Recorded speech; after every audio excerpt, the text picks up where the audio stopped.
Good morning. In my last lecture, I discussed philosophical theories of well-being, or what is ultimately good for people.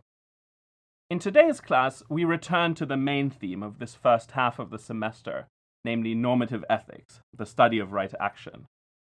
But the text we'll be discussing, namely Michael Stocker's famous paper, The Schizophrenia of Modern Ethical Theories, draws a very interesting connection to the topics that concerned us in Lecture 3. Michael Stocker's essay is a broadside against modern ethical theories of right action. His central charge is this: modern ethical theories suffer from a serious defect. They either force their adherents to be schizophrenic, or else to lead impoverished lives, stripped of essential sources of value of what is good for people. In today's lecture, we will focus on Stocker's critique of ethical egoism and of consequentialism.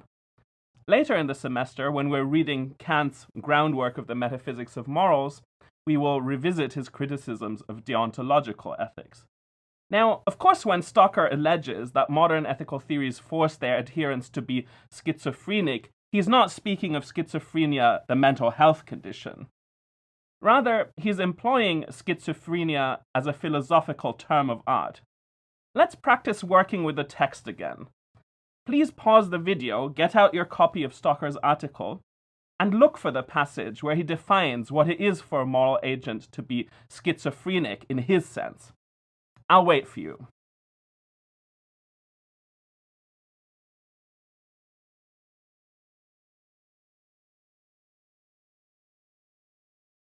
All right. The answer to our question is found on page 454 of Stocker's article. He there defines moral schizophrenia as a split between an agent's motives on the one hand and her reasons, justifications, and values on the other. Schizophrenia, Stocker says, can take one of two forms. One, not being moved by one's values, or two, not valuing that by which one is moved or motivated. Now, before we examine more closely Stocker's allegation that modern ethical theories force their adherents to be schizophrenic to see if it has merit, let's first try and understand why for Stocker this is such a serious charge. Why would it be such a bad thing if modern ethical theories led their adherents to be schizophrenic? What's so bad about being schizophrenic in Stocker's sense? Again, I'd like you to try and think about this question independently before we go on. Pause the video and try and locate the passage in the text where Stocker explains why moral schizophrenia, in his sense, is bad or undesirable.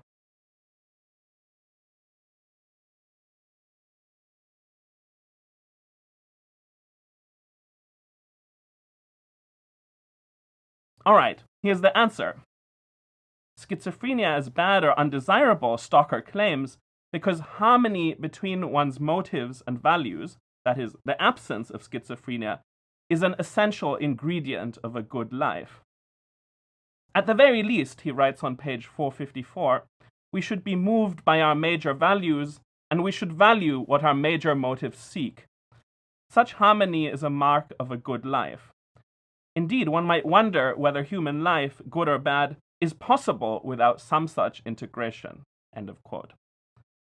So, for Stocker, the evil of schizophrenia is that it alienates us, both from the content of our moral theory and from our personal attachments. The schizophrenic agent views her theory of right not as something which sanctions her motives. Instead, she must view it as an oppressive, guilt-inducing system of demands that devalues her actual motives in acting. So here, then, is Stocker's main argument in a nutshell. Modern ethical theories prescribe certain aims for their adherents. An adherent of the ethical theory will be motivated by these aims. But being so motivated precludes the agent from realizing many crucial sources of value, such as love or personal relationships. As Stocker writes on page 455, it is not possible for moral people, that is, people who would achieve what is valuable, to act on these ethical theories, to let them comprise their motives.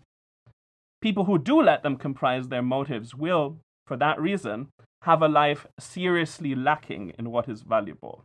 We can avoid this impoverishment of our lives, but only at the price of schizophrenia.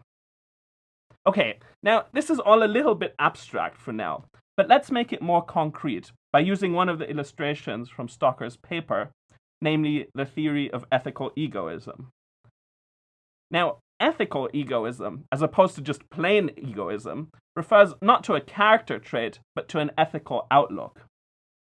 Specifically, ethical egoism is the view that an action is right if and only if it better promotes the agent's interests than any other available action in that situation.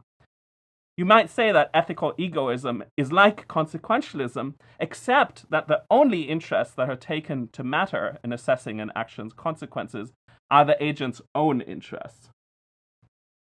According to hedonistic egoism, that is, egoism which accepts hedonism as its theory of the good, an agent's interests are ultimately reducible to pleasure.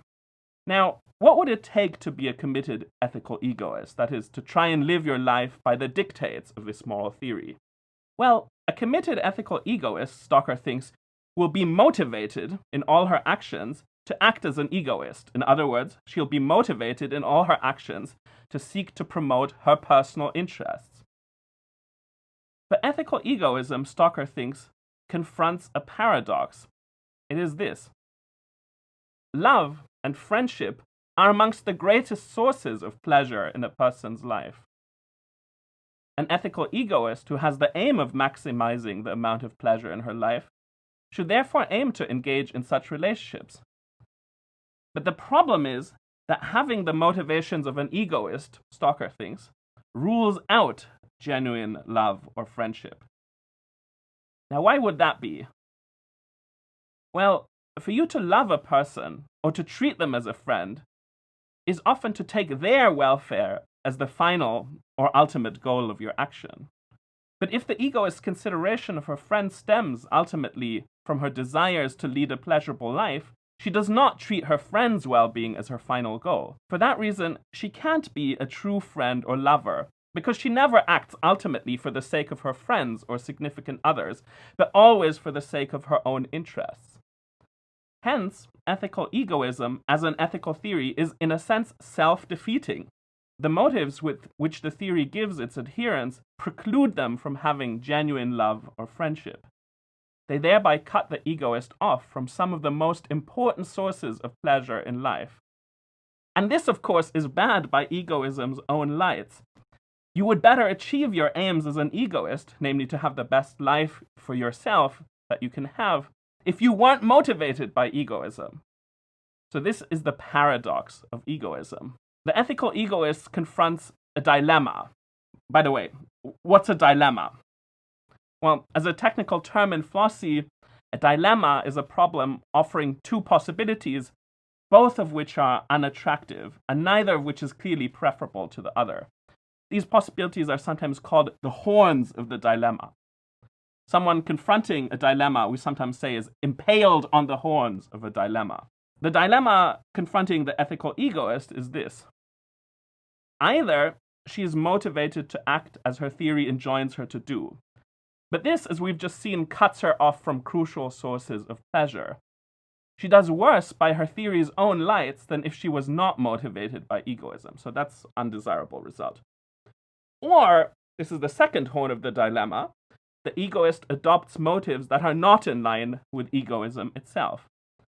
For example, she does sometimes take the well-being of her friends or lovers, as opposed to her own well-being, as her ultimate goal in action. But that introduces schizophrenia. The egoist's motives do not match her own theory of right action. She has motives which, by the lights of her own theory, she ought not to have. Now, if egoism were the only ethical outlook targeted by Stocker's critique, that would not be terribly troubling. After all, few people who are not sociopaths think that ethical egoism, which tells me that an action is right just in case it best promotes my own interests, is a plausible ethical theory. But Stocker thinks that egoism is not the only theory that suffers from schizophrenia. Consider a much more widely accepted ethical theory, namely utilitarianism.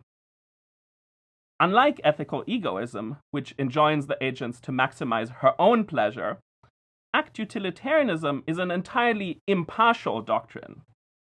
Everyone's pleasure matters according to the utilitarian, and matters equally. So an act utilitarian who lives his theory directly aims in all his actions at the maximization of pleasure and the minimization of pain in the world. This means that his friendships and loving relationships matter to the utilitarian insofar as they are sources of pleasure, both for himself but also for his friends and lovers. The utilitarian, we can say, engages in interpersonal relationships because he regards these as a means towards the maximization of pleasure. But Stocker objects that such an instrumental approach to relationships is actually incompatible with true love and true friendship, which are sustained for the sake of the loved person herself, for the sake of the relationship itself. So someone who is motivated to act as a utilitarian is incapable of being a true lover or true friend, according to Stocker, because he engages in and sustains his relationships with lovers and friends just as a means to the maximization of pleasure, not for the sake of the relationship or the loved one himself. Now, you might be thinking that while Stocker's critique hits the mark against utilitarianism, that is because of utilitarianism's particular theory of value. As you will remember from last lecture, classical utilitarianism reduces all value to happiness, and happiness to pleasure. But couldn't we broaden our theory of value, you might ask? And there are, in fact, consequentialist views, such as G.E. Moore's in his famous book Principia Ethica, according to which love and friendship themselves are part of what is ultimately good. So, for Moore, love and friendship matter in their own right, and not just as causal means of bringing pleasure into the world. Would such a non-utilitarian consequentialist escape the force of Stocker's argument? Stocker, for one, thinks no, it would not. Because Stocker has a second and deeper objection up his sleeve, which he thinks would apply even to such non-utilitarian forms of consequentialism. We can call this his fungibility objection to consequentialism. Now, what does fungibility mean? Well, for two things to be fungible is for them to be interchangeable or substitutable without loss. Take a $20 bill. If I take a $20 bill out of your pocket and replace it with a different $20 bill, you've suffered no loss. One $20 bill is as good as any other, and we have no reason to care which particular $20 bill is in our pocket. All we care about in a $20 bill are its instrumental properties, what we can do with it, and what we can buy with it. And in that regard, of course, one $20 bill is much like any other. Now, there could, of course, be exceptions. Perhaps the particular $20 bill in your pocket has special sentimental value for you because it was given to you by your beloved great-grandfather on his deathbed or something like that. But these are exceptions that prove the rule. So Stocker's fungibility objection to consequentialism then runs as follows.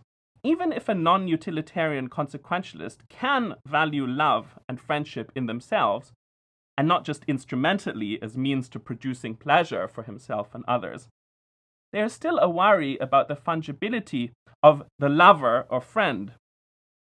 As Stocker writes on page 458, if you try to carry on the relationship for the sake of goodness, there is no essential commitment even to that activity, much less to the persons involved.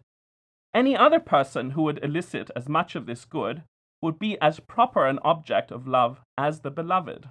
For there to be true love, friendship, and affection, Stocker thinks, you must value your beloved or friend as the particular person they are, not just as the possessor or producer of general values, including the values of love or friendship. So the most fundamental problem with consequentialism, Stocker thinks, is that as an impersonal moral theory, it views different embodiments of value as essentially substitutable, fungible. It leaves no room for particular valuing, that is, for valuing people as the particular individuals they are, and not just as the bearers of certain properties or as instantiators of certain valuable relationships. As he puts it on page 459, the defect of these theories is not that they do not value love, but that they do not value the beloved. I think that Stocker is onto something important here. The thought that people matter and should be valued as individuals, and not just as bearers or producers of certain valuable properties, is deeply ingrained in our modern ethical outlook. My favorite way of illustrating this point is by means of a story from the Old Testament. I'm sure many of you are familiar with the story of Job. If not, you should definitely check it out. If nothing else, it is a fantastic piece of prose. For our purposes, a thumbnail summary will suffice. To test Job's faith, God visits all manner of misfortunes on Job, including killing his 10 children. After Job has proven his faith, God rewards him by giving him 10 new, and the Bible suggests better children. Now, as the Old Testament presents it, God has made Job whole again. Indeed, more than whole. He has 10 new and improved children. But to our modern sensibility, there's something wrong, indeed repellent, about that thought. Children, we think, aren't fungible. They're not like $20 bills or cans of Campbell's tomato soup, where one can be replaced without loss by another. Rather, we think, to value children appropriately is to value them as particular individuals. This means that losing a child, even to have it replaced by an even more wonderful child, doesn't mean that we don't experience a loss which we would rightly lament. We want to be valued as the particular people we are. We want to be valued in ourselves, and not just as the bearers of certain appealing properties. Not least because these appealing properties are properties which we may not have forever. Elizabeth Barrett Browning gives beautiful expression to this thought in her sonnet number 14. She writes, "If thou must love me, let it be for naught, except for love's sake only. Do not say, I love her smile, her look, her way of speaking gently, for a trick of thought that falls in well with mine, and certes brought a sense of pleasant ease on such a day. For these things in themselves, beloved, may be changed, or change for thee, and love so wrought may be unwrought so." Now, what is the upshot of this?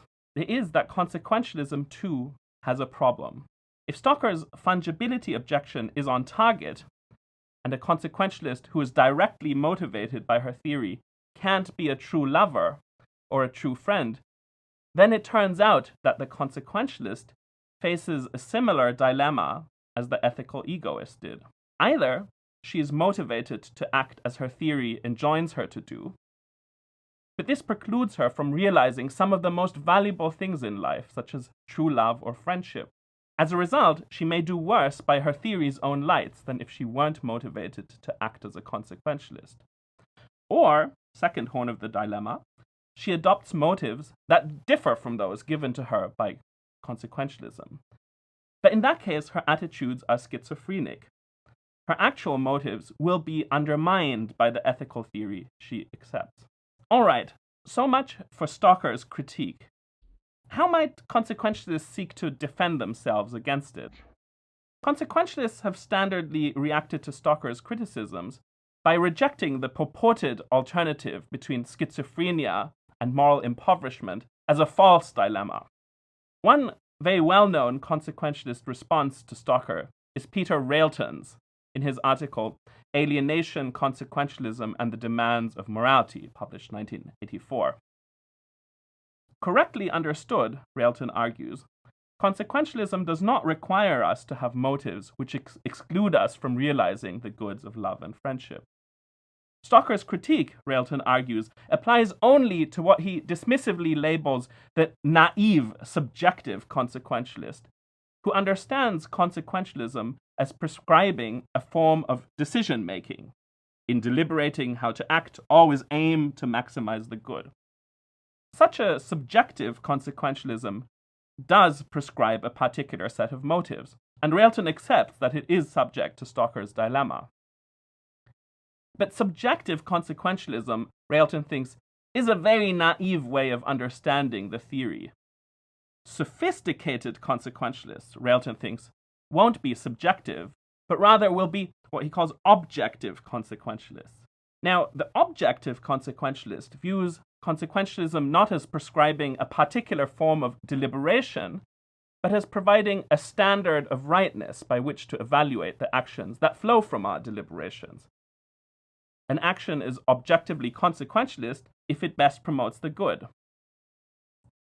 But such a right action need not be performed with the motive of doing what is right, according to consequentialism. In deciding what to do, you don't always need to think like a consequentialist, nor be directly motivated to maximally promote the good. In fact, it will often be better, much better, by the lights of consequentialism itself if you don't do these things. So what consequentialism, rightly understood, gives us, according to Railton, is not an ethical decision procedure, but a standard of rightness, that is, a standard by which to judge whether our behavior is morally correct. Henry Sidgwick, the 19th century utilitarian, already made this point with great clarity. He writes in his book, The Methods of Ethics, published 1874, quote, "The doctrine that universal happiness is the ultimate standard must not be understood to imply that universal benevolence is the only right or always best motive of action. For it is not necessary that the end which gives the criterion of rightness should always be the end at which we consciously aim. And if experience shows that the general happiness will be more satisfactorily attained, if men frequently act from other motives than pure universal philanthropy, it is obvious that these other motives are reasonably to be preferred on utilitarian principles." End quote. Now, the same point is put more colorfully, if in slightly dated language, by John Austin, another 19th century utilitarian. He writes, "It was never contended or conceited by a sound orthodox utilitarian that the lover should kiss his mistress with an eye to the common weal, the common weal being an archaic expression for the common good." Well, what does this mean? Peter Railton fleshes out John Austin's image in his article by describing Juan, a model husband. Juan's many gestures of affection for his wife Linda are motivated by genuine love, not by subjective consequentialism. So when Juan kisses Linda or makes her breakfast in bed, it is not with the aim of thereby maximizing the sum of happiness in the world. Nonetheless, Railton thinks, Juan has no trouble justifying his actions in objective consequentialist terms. His relationship with Linda sustains him. It is what allows him to lead an objectively consequentialist life, or at least to approximate it. If our lives didn't contain genuine, loving relationships, we would be threatened by burnout and cynicism, and as a result, we would end up having lives that are much less good by the standards of objective consequentialism itself. But now you might wonder, in what sense is Juan still committed to consequentialism if in large swaths of his daily life he isn't motivated to act as a consequentialist?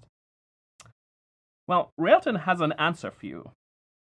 For Juan to be committed to objective consequentialism, he explains, his motivational structure must meet the following counterfactual condition, as Railton calls it.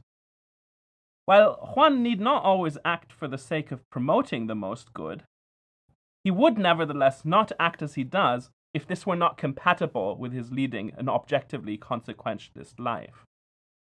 But to lead a life that satisfies this counterfactual condition, Railton claims, is not to be alienated from his actual motivations. So Juan can be both an objective consequentialist and a good husband and lover to Linda.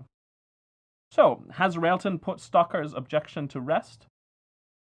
Some philosophers worry that there may still be a problem lurking, even for an objective consequentialist like Railton. Consider, although some personal relationship may be required in order to sustain one in leading an objectively consequentialist life, it could be that a relationship with a different person than his actual wife would enable Juan to lead a life that is better in objective consequentialist terms. Would Railton's counterfactual condition then require Juan to give up his relationship with his wife? To make this more vivid, imagine that in Juan's neighborhood there lives a woman, let's call her Marta, who in the past has frequently and visibly displayed a romantic interest in Juan. Let's assume that Juan can predict, with a reasonable degree of confidence, that being in a relationship with Marta would allow him to lead a life that better promotes impartial value than the life he has as a result of his relationship with Linda. Now, importantly, this is not because Juan secretly harbors amorous feelings towards Marta. It is really Linda he loves. Rather, his relationship with Linda is sometimes stormy, and some of their more heated arguments can quell his altruistic sentiments for days.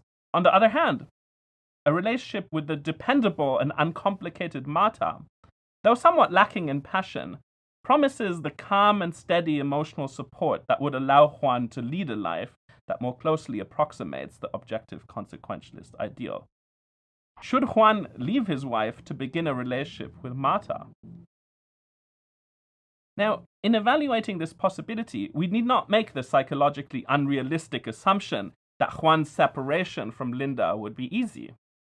We can allow that it would require several months or even years in therapy before Juan has sufficiently overcome his attachment to Linda to fully reap the benefits, in impersonal consequentialist terms, of his new life with Marta. But Juan is still young, and over the course of his life, his change of partner can be expected, let's imagine, to pay off in terms of agent-neutral value. Given these assumptions, none of which are too psychologically fanciful, I think, it seems that as a sophisticated consequentialist committed to Railton's counterfactual condition, Juan should be psychologically disposed to leave Linda and begin a relationship with Marta. But now, I ask, is a loving relationship which one is willing to give up just in case another relationship would allow one to lead a life that is better in objective consequentialist terms? Is such a relationship truly a loving relationship? If not, it seems we're back to our dilemma for the consequentialist. I leave you with one last eloquent quote from Michael Stocker, this one from his book Plural and Incommensurable Values. Friendship is in opposition to maximization. One can, of course, recognize that certain friends and friendships are better than others, and that one could have more or better friends and friendships than one does. In certain cases, once such possibilities are seen, they should lead to action. However, if in general one will give up a friend and friendship because the other would be better, or if in general one is even prepared to do this, then whatever the first relationship is, it is not a good or true friendship. True and good friends and friendships involve a sort of strength of commitment that is importantly proof against the claims of betterment.